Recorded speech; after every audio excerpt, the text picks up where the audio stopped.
Hai Voltagers! Welcome back to Eagle Kids Online Service. Apa kabar kalian semua? Selama kalian sekolah online, kalian tim rebahan atau tim produktif alias kerjain tugas dengan gercep? Kalau aku sih Ivana, tim produktif dong. Loh, tapi kan Kak Rafa udah gak sekolah lagi. Iya, tapi kan dari pekerjaan ada tugas-tugas yang harus diselesaikan. Kalau kamu gimana? Kalau aku tim rebahan dong, tapi rebahan yang produktif. Loh, kok bisa? Iya, kan rebahan sambil ngerjain tugas. Wah, kamu hebat Ivana. Yang penting kita nggak boleh males ya. Bener banget, aku tuh Kak semangat banget kalau diajakin praise and worship. Bener banget, Kak Rafa juga excited banget mau sama-sama memuji nama Tuhan bersama Voltagers. Tapi sebelumnya kita doa dulu ya. Mari kita berdoa. Ya Tuhan, terima kasih buat waktu yang Kau berikan hari ini. Kami mau bersyukur, kami bisa bersekutu bersama di dalam hadirat-Mu. Sebentar lagi kami akan memuji muliakan nama-Mu dan mendengarkan firman-Mu. Di dalam nama Tuhan Yesus, hati kami sudah siap. Amin. Sudah siap semuanya? Yuk kita langsung bangkit berdiri dan memuji nama Tuhan. Yeay! Come on everyone, clap your hands in the air and shout hallelujah! Wow! You guys ready? Come on, sing with me! Through you, I can do anything. I can do all things. 'Cause it's you give me strength. Nothing is impossible. Through you, blind eyes are open. Strongholds are broken. I am living by faith. Come on! Nothing is impossible.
If you believe that, let's sing with me. I believe, I believe, I believe, I believe in you. I believe, I believe, I believe, I believe. One more time. I believe, I believe, I believe, I believe in you. I believe, I believe, I believe, I believe in you. Through you, I can do anything. I can do all things. 'Cause it's you who give me strength. Nothing is impossible. Through you, blind eyes are open. Strongholds are broken. I am living by faith. Come on! Nothing is impossible. Through you, I can do anything.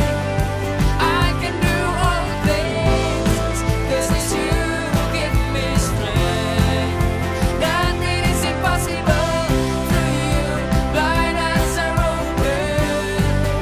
Strongholds are broken. I am living by faith. Nothing is impossible. I believe, I believe,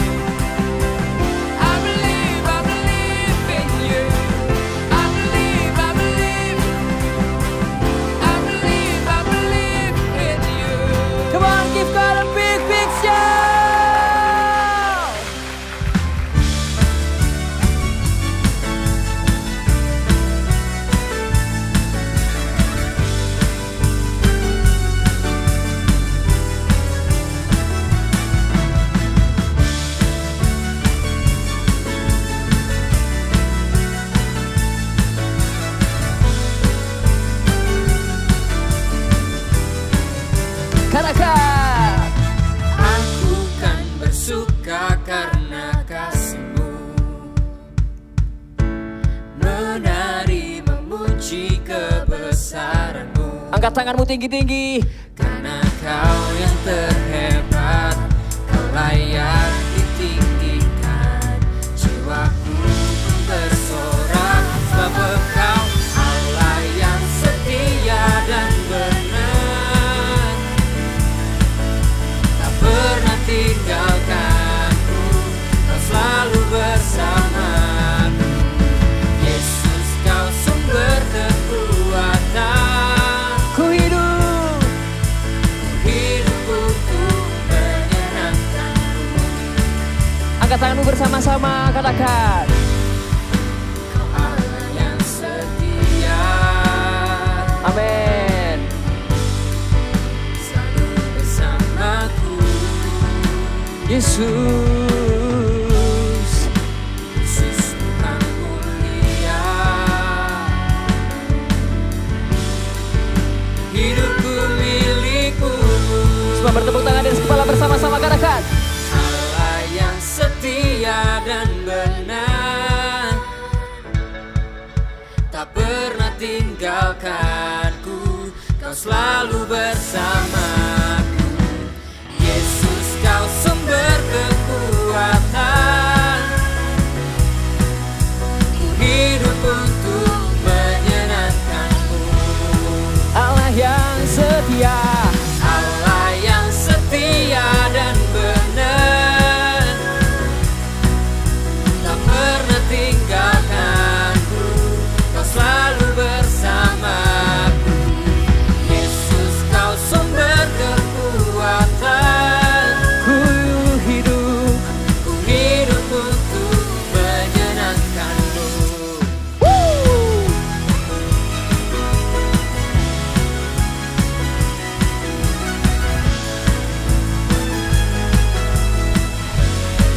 Berikan sorak-sorai bagi Allah yang setia dan benar. Haleluya.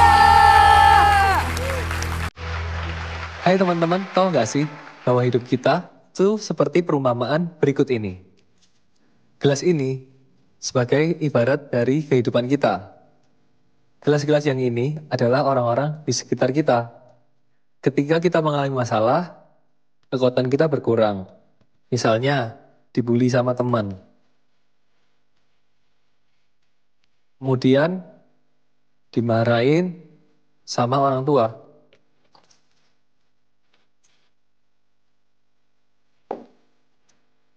Misalnya, bertengkar sama saudara. Ya, kosong deh. Dan kita juga mengalami masalah.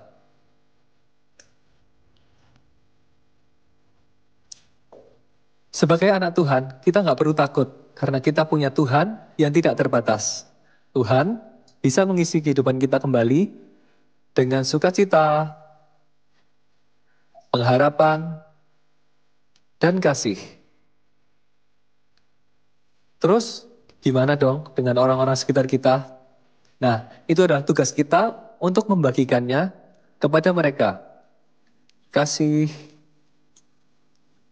sukacita, pengharapan yang sudah Tuhan berikan, kita bagikan kepada orang-orang di sekeliling kita. Dan itulah sebabnya kita harus terus mencari Tuhan, supaya Tuhan bisa mengisi kembali kehidupan kita dan memberikan kita kekuatan yang baru untuk menguatkan orang-orang di sekitar kita. I have a strong heart to strengthen others.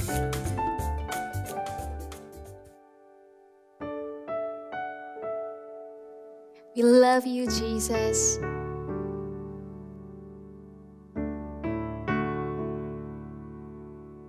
I love to praise your name. I love to praise your name.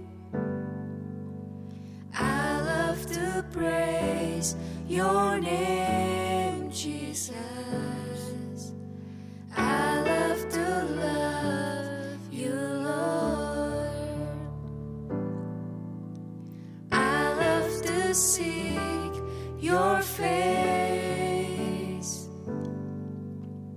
I love to see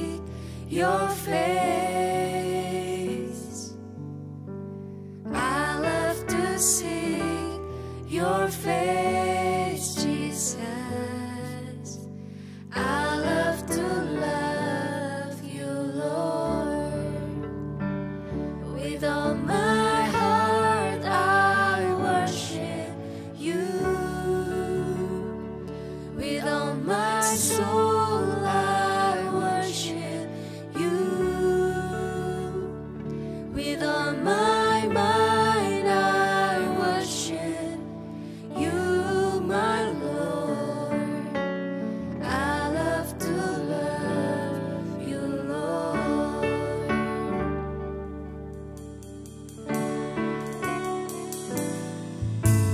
I love to praise your name.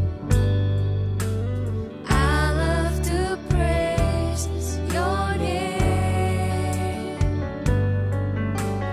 I love to praise your name, Jesus. I love to love you, Lord. I love to see your face. I love to see your face. I love to see your face, Jesus. I love to love you, Lord. With all my heart, I worship you. With all my soul, I worship you. With all my mind, I worship you, my Lord. I love to love you, Lord. With all my heart, I worship you. With all my soul, I worship you. With all my mind, I worship you, my Lord. I love to love you,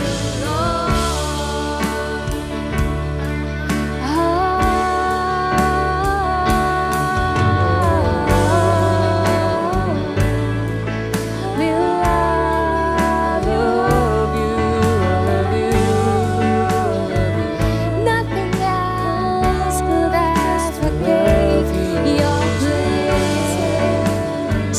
Here, Jesus.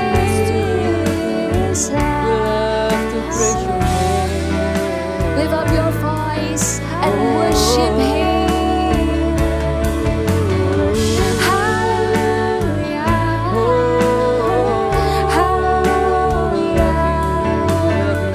Sing this very simple worship. Hallelujah. Hallelujah. Hallelujah.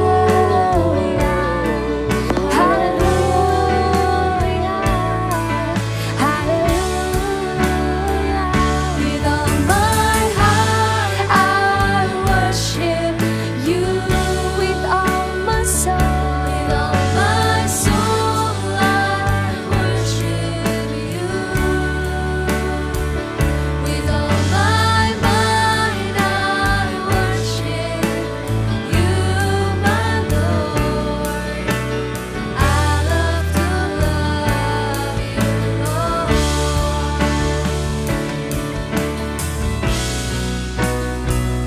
With all my heart, I worship you. Oh, come and worship Him. My soul, I worship you. With all we have, with all my mind, I worship you, my Lord. I love to love you, Lord. We love you, love to love. I love to love you, Lord. I love you, Lord. I love to love you, Lord. Everyone who loves Jesus the most, put your hands right here. Thank you, Jesus. We love you. And we love your words. In the name of Jesus we pray. Amen. Struggle show who we really are. Bener nggak sih? Percaya nggak sih kalau misalnya masalah itu membuat kita tahu siapa diri kita sebenarnya? Percaya nggak percaya, setiap kali kita ketemu masalah, hati kita diuji loh. Bagaimana cara kita merespon setiap masalah yang ada dalam hidup kita. Di Alkitab, banyak loh tokoh-tokoh yang mengajarkan kita bagaimana cara kita untuk menghadapi setiap permasalahan dalam hidup kita. Yang pertama adalah Yusuf. Siapa sih yang nggak tahu Yusuf? Orang nomor 2 di Mesir. Sebagai penasihat Raja Firaun. Tapi nggak tiba-tiba loh dia jadi orang nomor 2 di Mesir. Awalnya dia itu dijual oleh saudaranya sendiri sebagai budak di Mesir. Bayangin aja deh kalau buat kita. Misalnya kita ini punya saudara, punya koko, punya cece, lalu kita ini dibenci. Atau enggak kita dimarahin, padahal kita nggak berbuat apa-apa. Pasti marah dan jengkel kan? Tapi lebih parahnya lagi, Yusuf ini ketika dia sebagai budak di Mesir, dia difitnah oleh istri majikannya hingga ia masuk dalam penjara tanpa tahu kapan akan keluar, tanpa tahu kejelasan dari hukumannya. Tapi yang spesial dari Yusuf ini adalah sikap hatinya ketika mengalami masalah. Ketika ia dalam penjara, dia nggak kecewa sama Tuhan, dia nggak pernah tanya rencana Tuhan atas hidupnya. Dia benar-benar mempunyai hati yang kuat sampai ia bisa menguatkan orang lain. Di Alkitab pun tercatat loh, kalau ketika ia di penjara, kehidupannya itu bisa memberkati banyak orang. Sampai-sampai kepala penjara pun itu mempercayai semua tahanan yang ada di sana kepada Yusuf. Keren banget kan? Tapi selain Yusuf ada tokoh lain loh yang bisa punya hati yang kuat, yaitu Paulus. Siapa sih yang nggak tahu Paulus? Dia ini yang menulis hampir sebagian besar dari kitab Perjanjian Baru. Tapi dalam pelayanannya dia nggak semudah itu loh. Dia mengalami banyak tantangan, banyak rintangan. Untuk itu kita coba buka yuk sama-sama di 2 Korintus 6 ayat 4-10. Kakak ulangi ya, 2 Korintus 6 ayat 4-10. Judul perikopnya adalah Paulus dalam pelayanannya. Dari judulnya kita bisa tahu bahwa ini menyimpulkan bagaimana kisah perjuangan Paulus ketika ia menginjil, ketika ia memberitakan Injil di kota-kota. Oke, kita mulai dari ayat yang keempat. Sebaliknya dalam segala hal kami menunjukkan bahwa kami adalah pelayan Allah. Lalu perjuangannya adalah dalam menahan dengan penuh kesabaran, dalam penderitaan, kesesakan dan kesukaran, dalam menanggung dera, dalam penjara dan kerusuhan. Siapa sih nggak tahu kalau Paulus ini sering masuk keluar penjara, disiksa. Disiksa itu kalau di sini tulisannya dera ya. Disiksa itu bukan cuma disiksa hati yang aduh aku sakit hati, enggak. Disiksa ini benar-benar secara fisik. Ia disiksa benar-benar dihajar mati-matian. Lalu dalam berjerih payah, Paulus ini ketika pelayanan dia enggak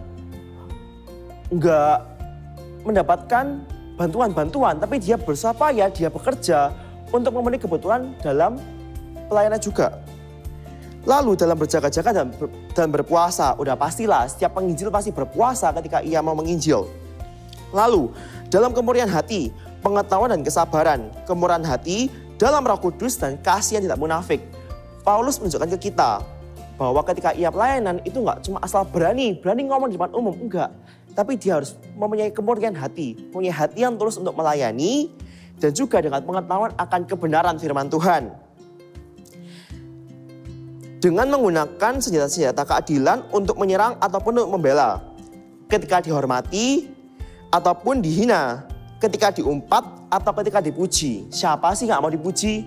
Pasti semua orang mau dipuji, kakak sendiri mau dipuji. Tapi siapa di sini nggak mau dihina? Pasti semua nggak ada yang mau dihina dong. Paulus mengajarkan kepada kita, untuk ketika kita dihina pun kita tetap punya hati yang kuat, hati yang teguh. Dan jangan lupa, jangan pernah membalas hinaan orang lain. Ketika dianggap sebagai penipu, namun dipercayai. Dalam satu sisi, Paulus ini dipercayai oleh orang-orang yang percaya kepadanya. Tapi sebagai orang-orang yang bukan pengikutnya, ia pun dianggap sebagai penipu. Dia mengalami keduanya. Up and down dia alami juga. Sebagai orang yang tidak dikenal, namun terkenal. Sebagai orang yang nyaris mati, dan sungguh kami hidup. Sebagai orang yang diajar, namun tidak mati. Kita tahu kalau Paulus ini sudah sering masuk keluar penjara, disiksa. Ia pun hampir digigit oleh ular beludak. Tapi ia pun tetap hidup. Sebagai orang yang berduka cita, namun senantiasa bersuka cita. Sebagai orang miskin, namun memperkaya banyak orang. Mungkin Paulus ini bukan kayak Crazy Rich Surabayan, Crazy Rich Asian yang bisa berfoya-foya. Tapi dalam hidupnya yang sederhana pun, dia bisa memperkaya banyak orang. Sebagai orang yang tak bermilik, sekalipun kami memiliki sesuatu. Lihat ya, di ayat-ayat ini Paulus menunjukkan hal-hal yang berkebalikan. Sedih tapi tetap bahagia. Berduka cita tapi tetap bersuka cita. Paulus mengajarkan ke kita bahwa mungkin kondisi luar ini, kondisi kehidupan kita sekarang itu sangat susah buat kita. Tapi hati kita memilih untuk tidak bersusah. Ada hal-hal yang membuat kita down, tapi kita harus mempunyai hati yang kuat. Hati yang kuat nggak cuma ketika kita down, tapi ketika kita juga mendapatkan prestasi, kita mendapatkan pujian, ketika kita sedang up, kita juga harus punya hati yang kuat. Untuk itu, tapi gimana sih Kak caranya bisa punya hati yang kuat seperti tokoh-tokoh di atas? Gimana sih caranya kita bisa punya hati seperti Paulus ataupun seperti Yusuf? Caranya cuma satu. Kita sebagai anak Tuhan, kita perlu menguatkan hati kita itu di dalam Tuhan. Kekuatan yang sesungguhnya bukan di diri kita sendiri.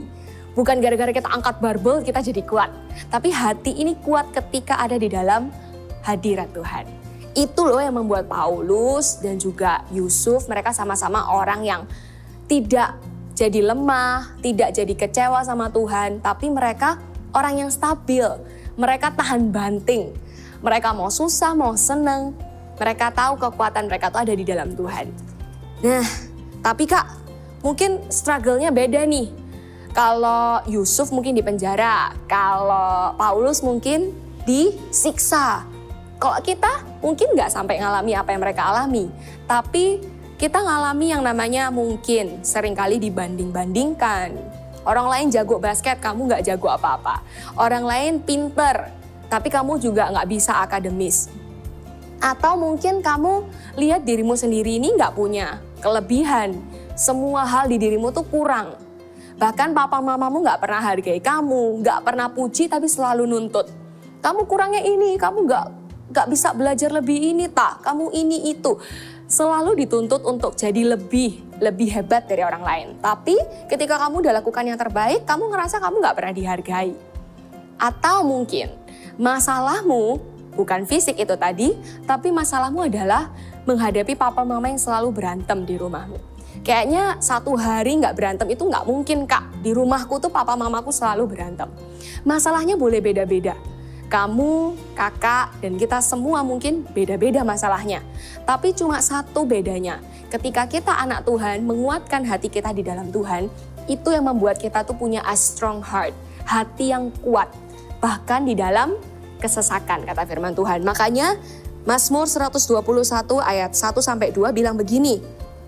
Ini Daud yang ngomong. Sama kayak Paulus dan Yusuf, dia juga pernah mengalami hal yang susah, hal yang berat, bahkan juga masalah yang terus datang di hidupnya. Tapi Daud bilang seperti ini di Mazmur 121. Aku melayangkan mataku ke gunung-gunung, dari manakah akan datang pertolonganku? Tanda tanya. Pertolonganku ialah dari Tuhan yang menjadikan langit dan bumi. Daud yang segitu hebatnya, raja atas Israel, punya segala sesuatu. Dia pun mengakui bahwa pertolongannya Daud ialah dari Tuhan. Dan bukan dari harta atau kekayaannya, bukan dari kuasa yang dia punya, tapi dari Tuhan sendiri. Kalau kita mau punya hati yang kuat, kita harus lihat kepada Tuhan yang kasih kita kekuatan. Wah, itu cuma bisa dilakukan dengan satu. Daud ini orang yang rajin bersekutu sama Tuhan. Kalau mau punya hati yang kuat, ya kita harus deket sama yang kasih kita kekuatan. Nantikan Tuhan, minta pertolongan daripada Tuhan. Dan kakak punya pesan satu buat kalian. Kuat itu bukan perasaan. Bukan kita merasa kuat, aku nih gentleman Kak.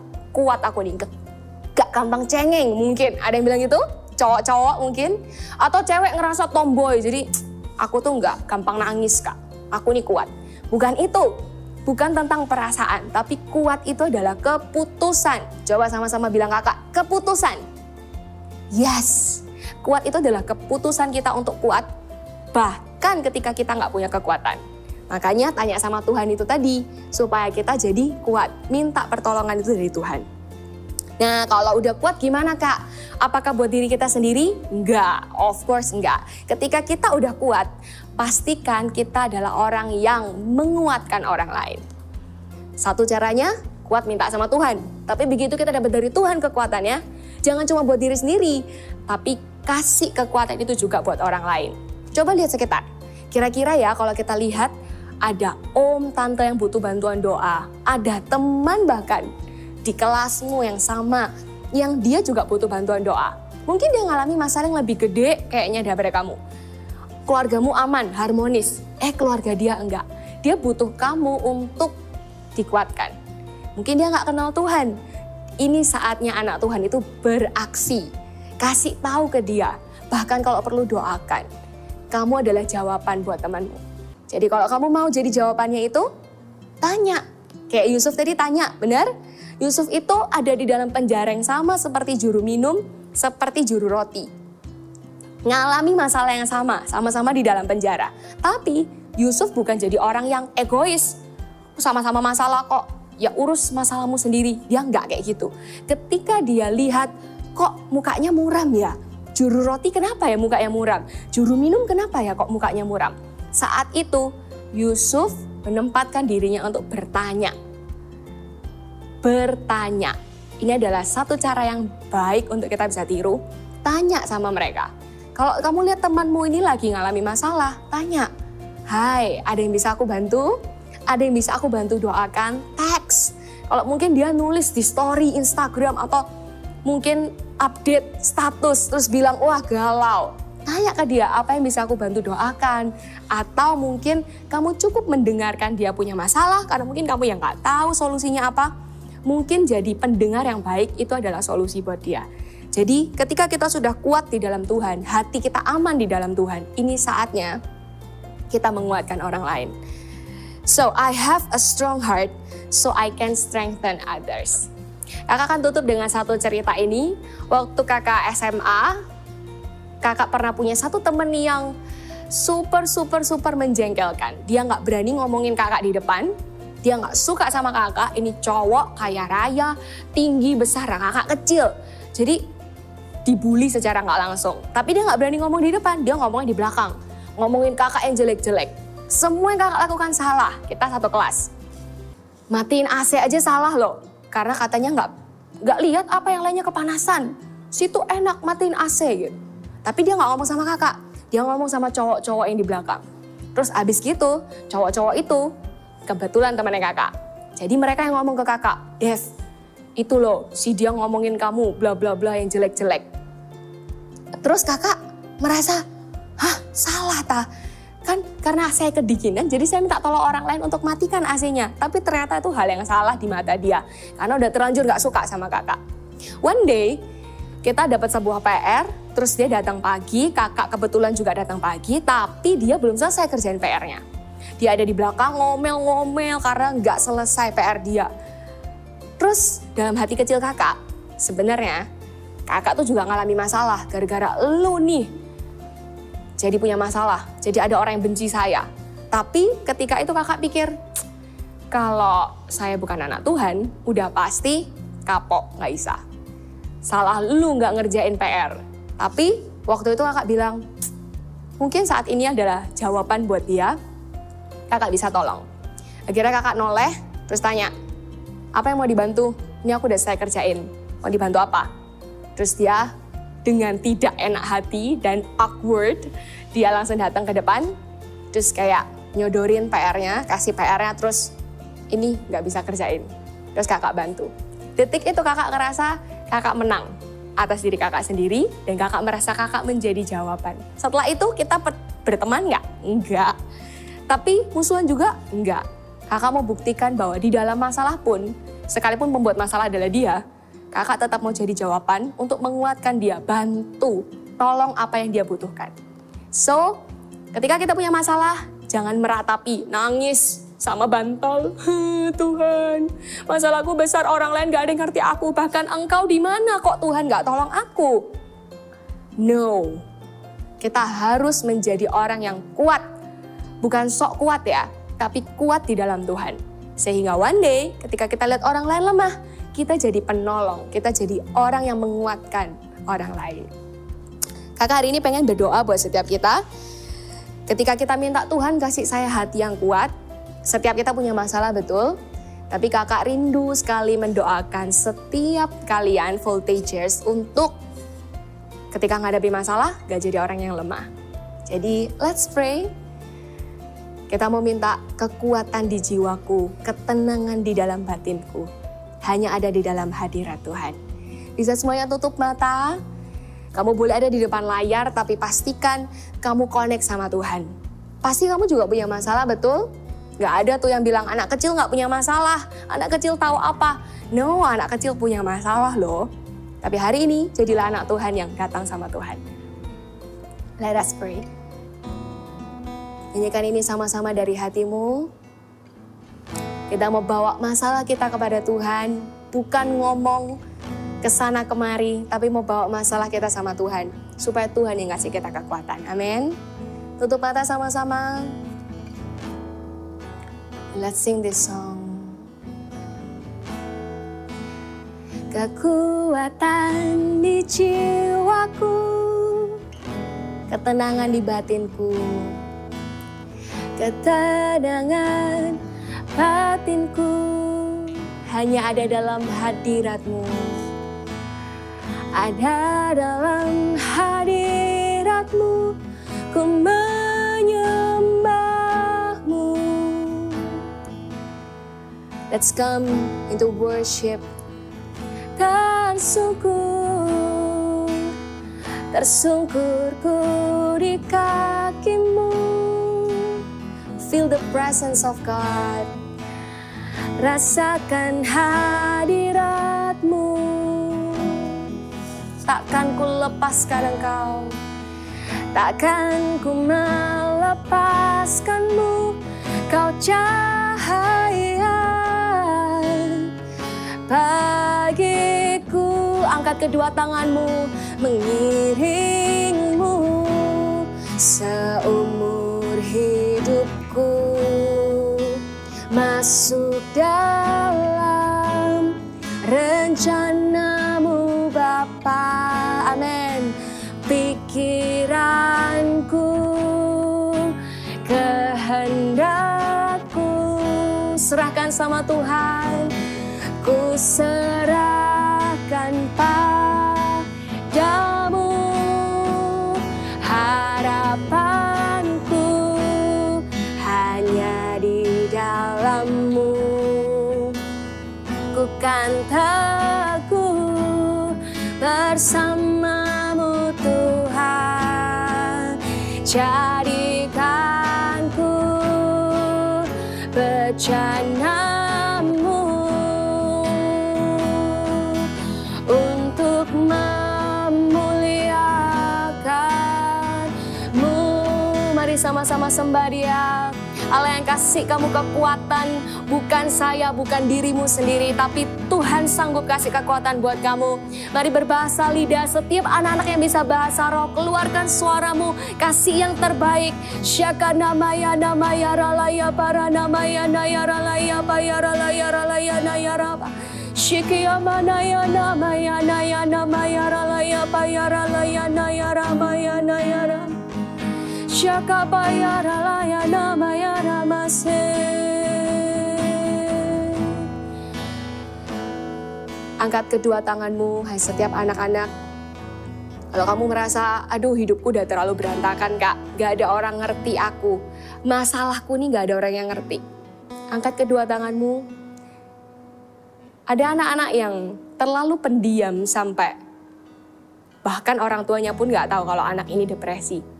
Hai kamu yang depresi, angkat kedua tanganmu tinggi-tinggi, arahkan ke layar, dan Kakak akan berdoa buat kamu. Tuhan Yesus, hari ini aku berdoa di dalam nama Yesus. Kami gak bisa tanpa Engkau Tuhan. Sekalipun kami berusaha menutupi dengan kesibukan kami minta hari ini, bukan kesibukan kami, bukan kekuatan kami sendiri, tapi kami minta kekuatan dari Yesus yang memberi kekuatan yang sejati untuk kami, yang membuat kami kuat, memiliki hati yang kuat. Hari ini aku berdoa hati yang kuat ada atasmu. Hai anak-anak yang depresi, anak-anak yang broken home. Kami minta Tuhan di dalam nama Yesus, aku perkatakan kekuatan yang baru ada atasmu. Mulai hari ini dan sampai selama-lamanya. Jadilah anak yang kuat di dalam Tuhan. Dan sekarang ini saatnya buat setiap kita yang udah dapat kekuatan baru dari Tuhan, kamu bisa menjadi jawaban buat orang lain. Bahkan kamu bisa menguatkan orang lain yang lemah yang ada di sekitar kamu. Angkat kedua tanganmu tinggi-tinggi ke atas. Kakak mau berdoa buat setiap voltagers yang kamu tahu di sekitarmu ada banyak orang yang mengalami masalah, yang sedih. Kamu bilang tadi everything is fine, right? Mungkin ada yang bilang aku gak punya masalah apa-apa kak tadi. Gak apa-apa, ini saatnya kamu yang menjadi kekuatan buat orang lain. Angkat kedua tanganmu tinggi-tinggi, kakakmu berdoa buat kamu. Tuhan, hambamu berdoa buat setiap anak-anak voltage di tempat ini. Jadikan mereka berani Tuhan. Bukan untuk egois bagi diri mereka sendiri mendapat kekuatan.